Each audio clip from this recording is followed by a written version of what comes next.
Hey everyone, it's me, Arthur Kade and Lotte Verbeek. First of all, how insane is it? We're at the Ziegfeld Theater, and it's only the second half of season 1 of Outlander. Can you imagine if this thing goes like 5 seasons, where you're going to be? We're taking over the world. When you look at what this show, in terms of viral fan base, the reaction that it's gotten has become, it's got to be incredible to be a part of it. Yes, it's absolutely incredible to be part of an existing, to have an existing fan base before you even start shooting. Because that's what happened. I got the part and I checked it out online. I was like, oh my God, there's people waiting for this to happen, and now we're going to make it happen. So that was awesome. And then obviously, ever since we shot and we aired the first half of the first season, we've been so supported by the fans, and they've been looking so much forward to this moment as well. So that's incredible. One of the things I love about the show is it takes place during a period where female empowerment doesn't exist, but yet we see very strong female characters. Talk to me about having that message presented through this show. That's a very good question. It's true, right?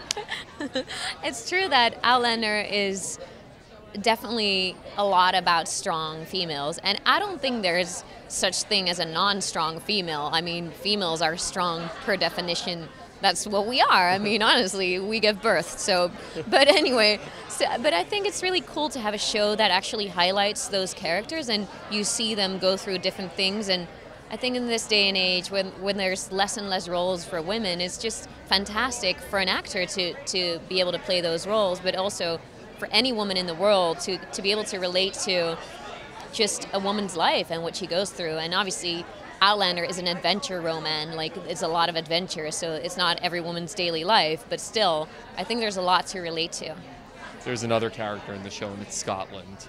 Talk to me about filming on location, because just the realism, it's got to be a paid vacation for you guys. Yes, Scotland has been so kind to us, even though it's raining every day, at least 5 times a day, but it pays off because then Scotland looks so magnificent. It's so green and so lush and so earthy, and that's definitely very much part of the show. I remember the premiere in Comic-Con in San Diego half a year ago that we saw it on the big screen, the opening image, and it was just so breathtaking. I was like, am I in this? This is so wonderful. It's just beautiful. What can we expect in the second half of the first season? You can expect a lot. A lot of changes. A lot of physical stuff going on. A lot of crazy scenes. I've seen some of them and I'm just like, yeah, like jaws on the floor. Yeah, mine too. When I read the scripts, I was like, oh, that's interesting.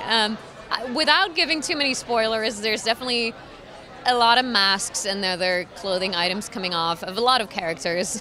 So you get to see them in a different way that you've never seen them before.